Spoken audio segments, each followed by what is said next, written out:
Пока народный лидер Светлана Тихановская проводит встречи на высшем уровне с США, нелегитимные ищут, чьей бы поддержкой ему заручиться.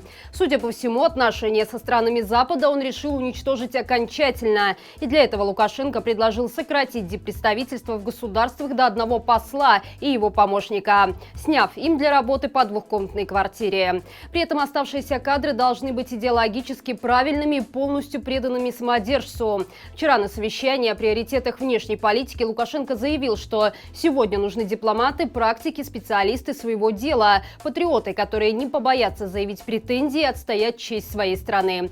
«Вы сегодня бойцы, но без оружия», цитата. А затем перешел к угрозам и высказался о том, что все, кто не оправдал высокое звание дипломата, будут лишены должностей. При этом нелегитимный намерен искать поддержку в странах Азии, Африки и Латинской Америки.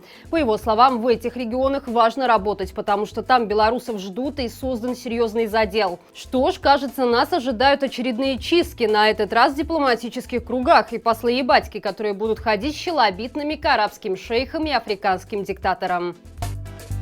Вот уже полгода боец ММА Алексей Кудин находится за решеткой подмосковных СИЗО. Белорусский спортсмен был вынужден покинуть свою страну из-за уголовной ответственности, которую в отношении него завели за сопротивление сотруднику органов внутренних дел во время августовских протестов. В Беларуси ему грозит до 5 лет лишения свободы. Чтобы избежать неправомерного наказания, Алексей уехал в Москву, однако вскоре его задержали, а белорусский режим начал вести переговоры об экстрадиции. И вот сегодня во время заседания, после которого спортсмен должен был выйти на свободу, появилась информация, что за ним выехали белорусские силовики. Хотя еще утром Европейский суд принял решение, в соответствии с которым Россия не имеет права на экстрадицию Алексея. Но когда Путин или Лукашенко считались с мнением Евросоюза. Маланка продолжит следить за ситуацией.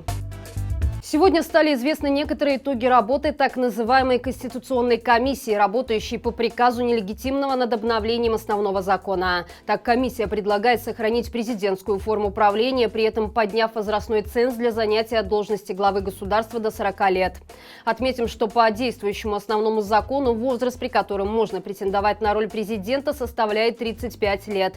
Но так было не всегда. До самых первых президентских выборов в Беларуси в 1994 году Конституция ограничивала возраст главы государства 40 годами. На тот момент директору Шкловского совхоза Александру Лукашенко исполнилось всего 38, то есть он считался непроходным. Но группа депутатов, симпатизирующих молодому аграрию, подняла в парламенте дебош, вынудив проголосовать за поправку, позволяющую баллотироваться после 35. Еще одним предлагаемым нововведением является поправка в Конституцию, согласно которой в тексте документа будет прописано, что брак – это союз мужчины и женщины. Аналогичное изменение было предложено в прошлом году Путиным для российского основного закона. В итоге обновления были приняты чуть ли не единогласно, а сам процесс так называемого голосования, которое проходило на лавочках у подъездов, багажниках автомобилей и прочих максимально подходящих для такого события местах, журналисты окрестили позором и смехом сквозь слезы. Вероятно, что-то подобное в ближайшее время ожидает и нас, ведь Лукашенко и Путин постоянно обмениваются лайфхаками о том, как сделать жизнь народов России и Беларуси еще интереснее.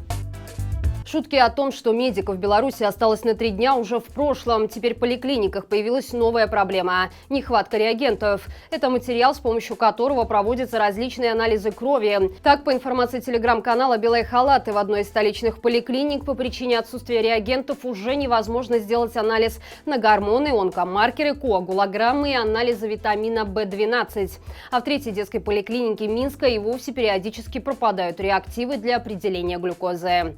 В этой поликлинике также крайне трудно получить стоматологическую помощь. Видимо, ситуация в сфере здравоохранения в нашей стране скоро дойдет до того, что заболевания диагностировать придется по запаху, а лечить их подорожникам. А как обстоят дела с медициной в других городах? Пишите в комментариях под этим видео.